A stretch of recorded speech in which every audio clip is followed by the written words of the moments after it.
CFA Level 1, August 2026 candidates, you have just about 1 month left for your exam and you are obviously looking for a detailed strategy.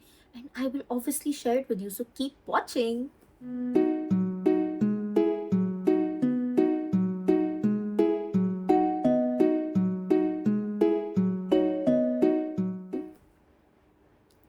Hi guys and welcome back to my channel. My name is Tanishka and I hope you all are doing good. Today's video is for my CFA Level 1 August 2026 candidates. I'm going to be sharing with you a last 1 month study strategy.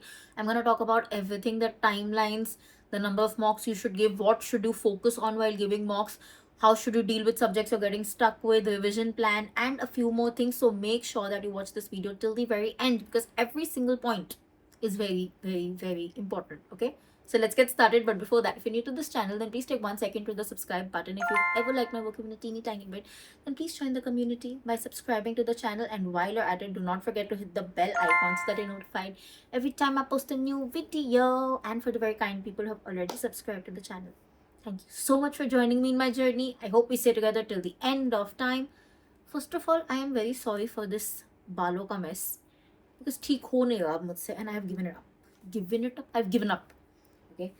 So, okay, let's quickly start with the timeline. You should finish your syllabus at least one detailed round of, understanding every single chapter of every single subject, reading it, solving questions, jitne bhi, even if you've not completed every single question, but you've completed, say, some questions, right? That is what I say by one detailed reading. By next week at the latest, I would say, like, you should aim by next Friday at the latest.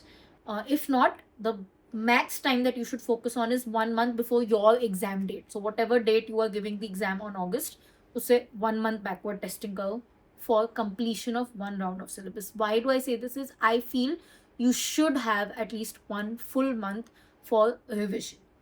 Okay. Now coming to revision, how should your revision look like? Revision is divided in two parts. One is quick learning. When I say quick learning, a quick recall rather, because many people misunderstand that for revision we need to study the exact same way like we studied for so many months. It's not even possible. You have taken 6 to 7 months, 3 to 4 months to do that. It is not gonna cramp up in 1 month. Okay, that will not happen. So what you have to do is you have to find a way to quickly recall it. And if you've done your detailed reading well, that's literally all you have to do.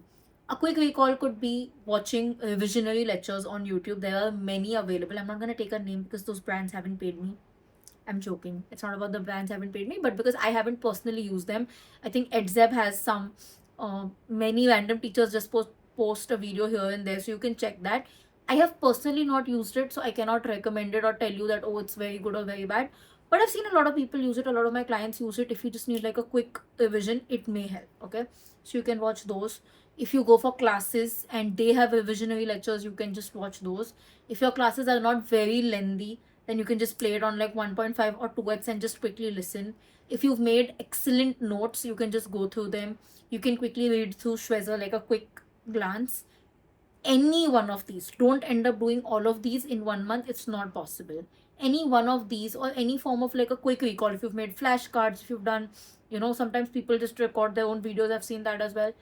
Any format, quick recall only. That is the kind of revision you should do. I will also tell you what are the subjects you should focus on revision, so stay tuned. Along with quick revision, you need to equally focus on cumulative revision. You need to cumulate all the 10 subjects together, slowly integrate each one to the other, and practice questions accordingly. Now, I'm not explaining cumulative revision in detail here because I've already made a video on that. If you have not seen it or if you still do not know what cumulative revision is, comment cumulative revision and I'll share the video with you with the exact timing also. I don't waste your time. Okay.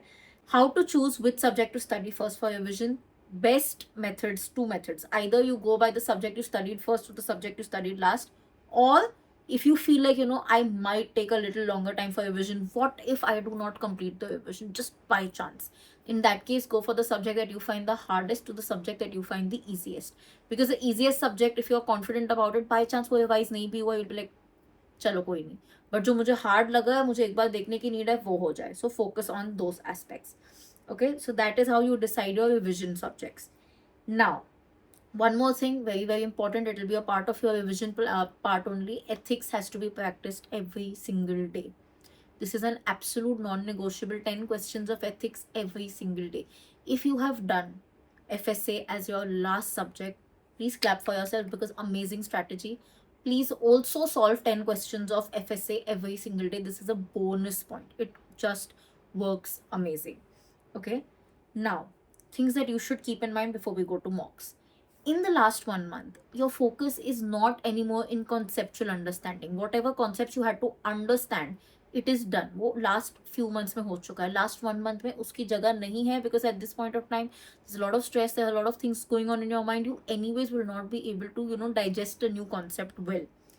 If there is a concept that you're feeling like, I've studied it, I've understood it, but I've not really understood it to that level of depth that I want to, it's okay. In the last 1 month, hard work is important, but smart work is more important. You need to know when to drop off something, when to drop off the hard work for smart work. You need to be smart enough to understand that. When I say this, what do I mean? That okay, for example, I'm feeling stuck in hypothesis. Like मैंने बहुत बार कर लिया, but somewhere I know it, but I'm not very confident about it. Yeah, my accuracy is not coming. What to do? Do not now spend the time on ChatGPT or Gemini or asking a friend, asking a teacher कि नहीं मुझे फिर से समझा. अब रहने दो. Try to just memorize it. Try to just do multiple questions and see the kind of questions that are coming for hypothesis and see कि exam में कोई same आ जाए. Be smart about it. Because for that one topic, you do not want to mess up all the other topics that you already know. So like I said, this is not the time to conceptually strengthen yourself. This is the time to play on your strengths, जो अच्छे से आता है, which should technically be at least 80 to 85% of the syllabus that you are very confident about it, that okay, that I know in depth, I know it well. 15% थोड़ा ऊपर नीचे आता है, but पता है, you're aware of it, you haven't left it, then you can still play on your strengths because you're 80-85% on a stronger side. And that 15%, like I said, you have to be strategic about it. Just keep seeing questions, see the kind of questions, make a pattern in your head, or memorize if there are definitions or certain points. Just play smart. I do not say this for everything, but in the last 1 month, end of the day, your goal is to pass, right? So you have to find some methods ki, okay, I will learn those concepts in the future, but right now, from passing point of view, this is what I should focus on, right? You can try this. Now, coming to the most important part that a lot of people ask, mocks.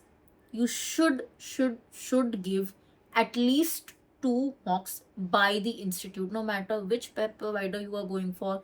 Even if they say that we have the best mocks in the world, let them. 2 full institute mocks, bare minimum, should be done. If you can do more, excellent, but 2 has to be done. If you have the premium pack, there's also this proctor examination mock that is there. Keep that one for the last week if possible. Like do that last minute, don't do that before.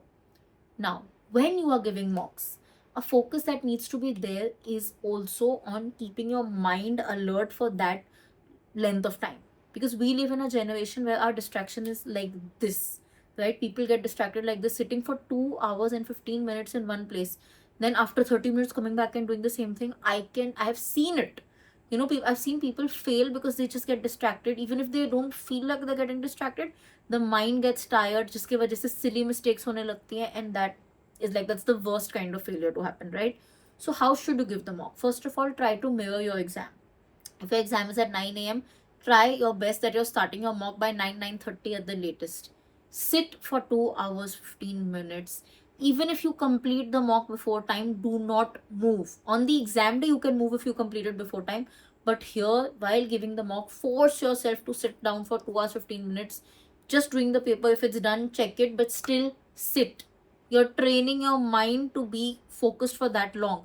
Take a break of 30 minutes, come back, repeat the same thing. It is a golden rule, nobody says, but it works like magic because you're forcing your mind to stay alert, stay calm, and stay for this much period without getting restless, right? That is very, very important when you're giving mocks. Also, a mock is worth nothing if you do not analyze it. When I say analyze, every single question, whether right, whether wrong, you have to see the solution thoroughly. Read every single option. If A was right, why was B wrong, why was C wrong? You have to read it. Sometimes some questions we just guess by luck. Sometimes we know it well and good. But even then you should read it because you should know that, okay, why B and C were wrong. What I was thinking is 100% aligned with the institute, right? That is the reason. You have to spend that time. If you are not doing that, your mock is going to waste. So, because you have to do it this way, assume that on the day you are giving a mock, your entire day will go just in the mock. Because about 4.5-5 hours तो सिर्फ mock देने में जाएगा. right? That is like 2 hours 15 minutes, 30-minute break, again 2 hours 15 minutes you have to sit. Do not sit to check your mock immediately. It's a waste of time. Go out, do something else for 2-3 hours, completely, recharge your mind, be rejuvenated, then sit to analyze the mock so that you actually understand what went wrong, why did it go wrong. Sorry. The accuracy doesn't matter as much as this does. I've seen people score 80, 90 in a mock, but because they've not analyzed it, they just overestimated themselves and exam में वो result नहीं हुआ. And I've seen people who've scored only like 50, 60, but they have understood where they've gone wrong, worked on it, and have been able to pass the exam. So please do not take this lightly. If you are not analyzing your mock, don't give the mock. You're wasting your time. I'm telling you bluntly. Okay. Last but not the least point, before I come to a very important question, is your main focus now has to be to reduce silly mistakes rather than increasing conceptual clarity. Like I told you, last 1 month, you can't really do something new, force a concept, but what you have to do is make sure that what you know is 100% executed well. वहाँ पे silly mistakes के error should go completely, like, go out of the way, right? So when you're practicing questions, when you're giving mocks, see how many answers are wrong because of silly mistakes, because I read the question wrong, because of a small plus minus sign. Those are the mistakes that you need to really focus on, because वो गलतियां आपके हाथ में है. That means you knew the concept but you still went wrong. It's good to please yourself that, oh, I knew the concept, but ये तो बहुत छोटी सी mistake थी. But on the exam day, if that छोटी सी mistake happens, that answer will still go wrong. You cannot go tell the examiner, ये तो मुझे आता था, so I'll count that point. No.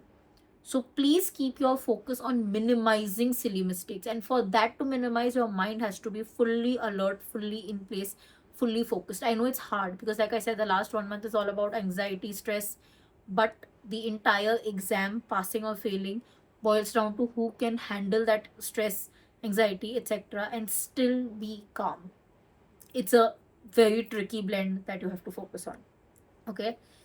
Also, now for the important question, I have made about 3 to 4 videos on what your exam day should look like. So on exam day, what to carry, what are the things that you need to keep in mind, some tips and tricks, but they are like a lot of videos, right? तो अभी उसको देखना tough होगा. Do you guys want me to make one detailed video about that? If you want that video, like a long proper video next Thursday, then just comment down long video on exam day, or let me make it easy. Just comment on exam day video and I will hopefully make that video.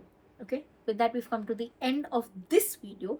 If you have any more questions, let me know in the comment section. All the best to all of you, and if you like this video and want to make sure that I keep making such videos, then don't forget to like, comment, share, subscribe. I'll see you guys very, very soon. Until then, keep sparkling and definitely keep learning.